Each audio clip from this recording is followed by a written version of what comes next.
Sukorejo, tempat pengabdian kami, tempat pengabdian Al-Fakir yang didirikan oleh Kiai Haji Raden Syamsul Arifin, lalu dilanjutkan oleh Kiai Haji Raden As'ad Syamsul Arifin yang telah ditetapkan sebagai salah satu pahlawan nasional. Kemudian dilanjutkan oleh Kiai Haji Raden Ahmad Fawahid, dan sekarang diteruskan oleh Kiai Haji Raden Ahmad Azhari Ibrahim. Sholawat serta salam mari kita terus haturkan kepada baginda Nabi besar Muhammad sallallahu alaihi wasallam. Allahumma shalli wa sallim ala sayyidina Muhammad al-fatih lima ulik wal khatim lima sabaq nasiril haqqi bil haqq wal hadi ila siratikal mustaqim wa ala alihi haqqa qadrihi wa miqdarihi al-azim. Para jamaah wa khususnya menteri, para kiai, para ulama, hafizahumullah jami'an. Penting kami ingatkan bahwa kita saat ini sudah masuk pada bulan Maulid, bulan Rabiul Awal, di mana Maulid adalah merupakan bulan di mana Nabi besar hubungan kita Nabi besar Muhammad sallallahu alaihi wasallam. Oleh karena itu di bulan Maulid ini kita sangat dianjurkan untuk memperbanyak membaca sholawat, apapun bentuk sholawatnya. Allahumma salli ala Muhammad, Allahumma salli ala Sayyidina wa Maulana Muhammad, atau sholawat-sholawat yang lain. Karena sholawat itu adalah merupakan bentuk kecintaan seorang hamba, seorang umat kepada Nabi-Nya, bentuk syukur kita kepada Allah atas terlahirnya dan terutusnya Nabi Muhammad sallallahu alaihi wasallam. Oleh karena itu sangat banyak sekali diterangkan dalam hadis maupun juga diterangkan dalam Al-Quran agar supaya kita melakukan peringatan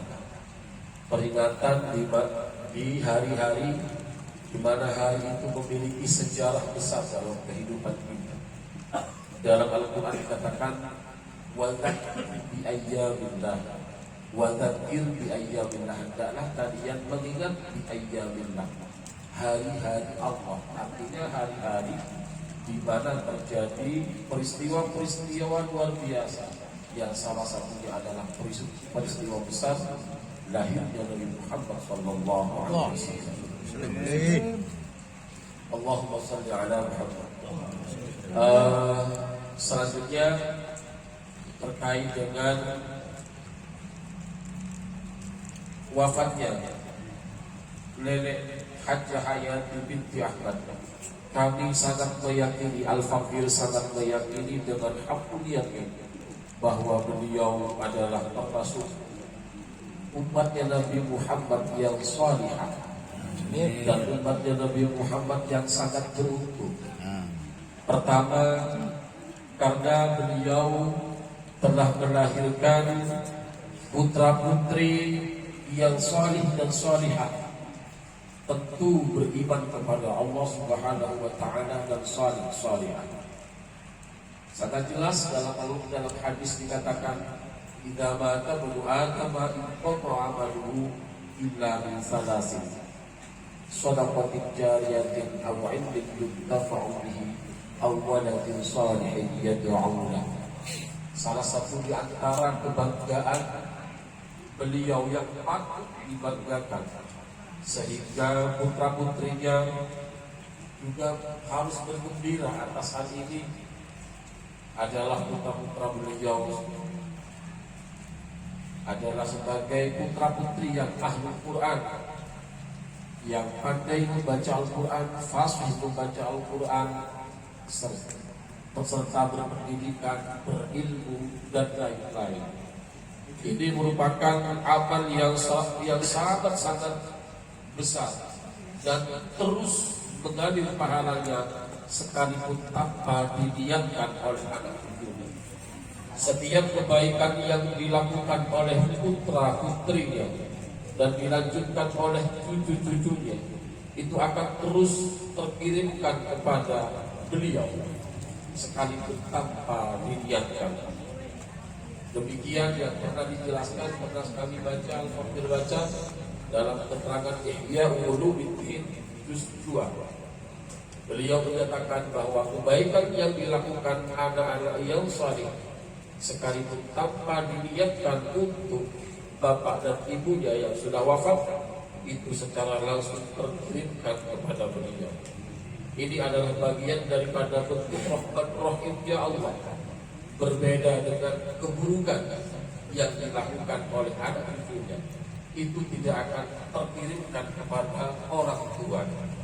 Sehingga sekalipun anaknya itu ahli maksiat misalnya, maka orang tua tetap tidak mendapatkan kiriman dosa dari perbuatan yang dilakukan oleh anak-anak.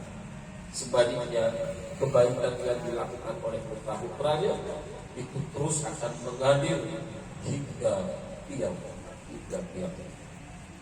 Ini menjadi bukti bahwa kebaikan-kebaikan yang dilakukan oleh orang yang hidup itu terus terkirimkan kepada orang yang mati. Abu Said Muhammad bin Alawi Al-Malik Al-Hasani menyatakan bahwa ittifa'ul mayyit bi'amalil ghair itu pasti. Artinya bahwa mayyit itu juga mengambil manfaat dari kebaikan yang dilakukan oleh ahli hidup, dan pahalanya itu sampai, itu jelas sekali. Nas Al-Qur'annya ada, kemudian hadisnya pun ada, dan cerita sejarahnya pun ada. Pada suatu ketika pernah di zaman di era Nabi Muhammad SAW ada salah seorang suami yang ditinggal mati oleh istrinya. Beberapa hari setelah kematian sang istri, atau bertahun-tahun setelah ditinggal kematian istri, kemudian suatu malam sang suami ini bermimpi terlihat banyak sekali ahli kubur, bagian para wanita, para perempuan yang sudah wafat oleh Allah ditampakkan di dalam mimpinya. Tetangga-tetangganya yang wafat itu ditampakkan dalam mimpinya. Tapi dari sekian perempuan yang tampak itu, ternyata tak terlihat istrinya muncul. Sehingga dia bertanya-tanya, itu tetangga kok yang ini kok ada, kucing ini ada ini ada, semuanya ada, tapi istrinya gak ada. Berturut-turut 3 hari itu peristiwa itu terjadi. Akhirnya tak kuat, langsung datang kepada Rasulullah, menyampaikan matur kepada Rasulullah, ya Rasulullah, kami Al-Fakir bermimpi seperti ini. Apa jawab Nabi? Istrimu itu malu terlihat oleh kamu sehingga sembunyi, karena pakaian yang dipakai oleh istrimu itu sudah layu, sudah kusam, sudah lapuk, sudah kusut.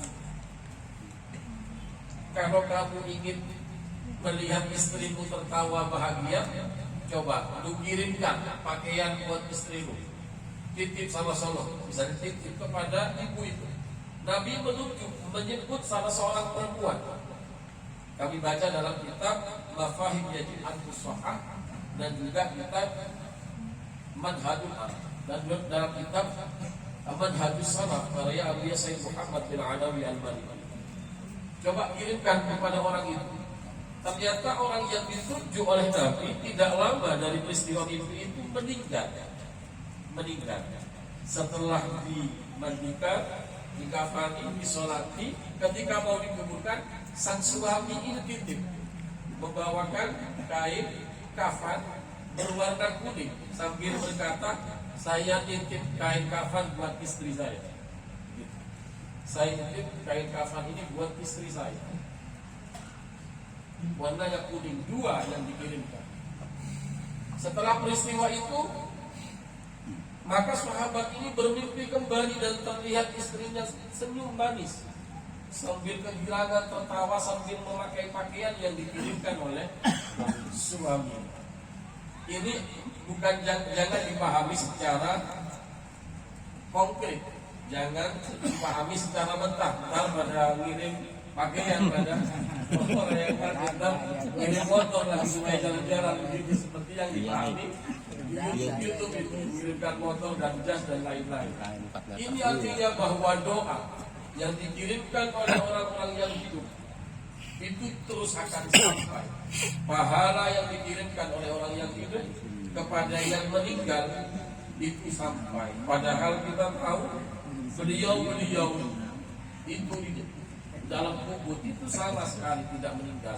Apalagi orang-orang yang saleh. Dalam Al-Quran dikatakan, la tahsabanna alladziina qutilu fi sabilillahi amwatan bal ahya'un 'inda rabbihim yurzaqun. Jangan sekali-kali kamu menduga bahwa orang-orang yang saleh, orang-orang yang mati dalam berjuang di jalan Allah itu benar-benar mati. Tidak. Bal ahya'un 'inda rabbihim. Bahkan mereka semua yang mati di jalan Allah itu hidup. Yurzaquna. Mereka juga terus mendapatkan makanan-makanan seperti ini, terus dikirim. Makanan-makanan itu terus dikirim. Maka Buya Said Muhammad bin Adawi Al-Maliki, kami pernah mengikuti As-Sofwah waktu itu di Jember waktu itu, dan beliau dalam acara itu diceritakan tentang peristiwa-peristiwa karamahnya Abu Ya Said Muhammad bin Adawi Al-Maliki. Sebagaimana kita tahu bahwa Abu Ya Said Muhammad Al-Maliki, beliau hidup di Makkah, beliau hidup di tanah haram yang masyarakatnya itu banyak menganut faham Wahabi, banyak menganut faham Wahabi. Mereka banyak tidak percaya bahwa doa-doa yang dibaca oleh anak cucunya, keluarganya, tetangganya, dan orang-orang saleh lainnya itu tidak sampai. Mereka mengatakan begitu. Bahkan mereka mengatakan bahwa orang mati seperti halnya binatang saja, sudah selesai, tidak ada kaitan apa-apa. Apa yang terjadi? Ternyata ketika terjadi pelebaran saat beliau itu dikuburkan di baki beliau. Kemudian ketika mau dipindahkan jasadnya, ternyata jasad beliau itu utuh, rambutnya panjang dan aroma tubuhnya sangat wangi, bahkan kain kafannya terlihat masih baru. Untuk kemudian tahun berikutnya, 5 tahun kemudian digali lagi kuburannya, justru kukunya semakin panjang dan rambutnya semakin panjang. Beliau terlihat kulitnya sangat bersih sekali. Ini mematahkan anggapan orang-orang Wahabi bahwa doa bahwa orang yang meninggal itu benar-benar meninggal, itu bertentangan dengan Al-Quran. Bahkan Sayyidina Hamzah, sebagaimana kita tahu, beliau adalah seorang pejuang yang sangat luar biasa, wafat di medan pertempuran Uhud. Bahkan beliau dicacat, dimutilasi, dipotong-potong, tubuhnya dipotong-potong. Akan tetapi di alam barzakh semua itu, bahkan mereka yang mati dengan menggunakan bom sekalipun hancur, atau misalnya dibakar sekalipun, tetap ketika kembali ke alam barzakh tubuhnya dalam keadaan utuh, dalam keadaan utuh. Sehingga di situ ada bahasa adzabul qabri, siksa kubur, ada nikmatul qabri, ada nikmat kubur. Kalau kemudian orang Hindu yang dibakar kemudian tidak kembali tetap jadi abu, kan tidak ada istilah bahasa siksa kubur, tidak ada. Nah, Sayyidina Hamzah ketika dimutilasi, kemudian di masa khalifah, kita lupa ya, termasuk masih kekhalifahan Harun al-Rasyid, dan ketika pelebaran kerajaan, saat para pekerja di kerajaan itu menggali tanah, ternyata cangkul yang digunakan untuk menggali tanah mengena kaki mayit. Setelah ditelusuri, ternyata kaki itu adalah kakinya Sayyidina Hamzah. Ketika cangkul mengena kakinya, ternyata kakinya berdarah. ternyata kakinya berdarah. Masya Allah. Ini menandakan bahwa jelas sekali bahwa orang yang wafat di alam barzakh itu dalam keadaan hidup. La tahsabanna alladziina qutilu fi sabilillahi amwata. Jangan sekali-kali kamu menduga bahwa orang yang mati di medan peperangan itu benar-benar mati. Bal ahya'u, mereka hidup. Inda rabbihim yurzaqun, mereka mendapatkan rezeki di sisi Tuhan. Oleh karena itu, maka sangat beruntung bagi kita. Mudah-mudahan kita oleh Allah dikuatkan iman kita. Karena fitnah akhir zaman semakin kuat, semakin kencang. Mari kita kuatkan. Sabbit qulubana ya Allah ala dinika ya Allah. Ya Allah, kokohkanlah hati kami ya Allah untuk terus beriman kepadamu hingga ajal datang menjemput kami. Maka orang yang baik, katanya Al-Ghazali dalam kitab Bidayatul Hidayah, itu standarnya bukan baik aktif melakukan ibadah saat itu, bukan, akan tetapi orang baik yang hakikatnya adalah mereka yang saat wafat itu beriman kepada Allah.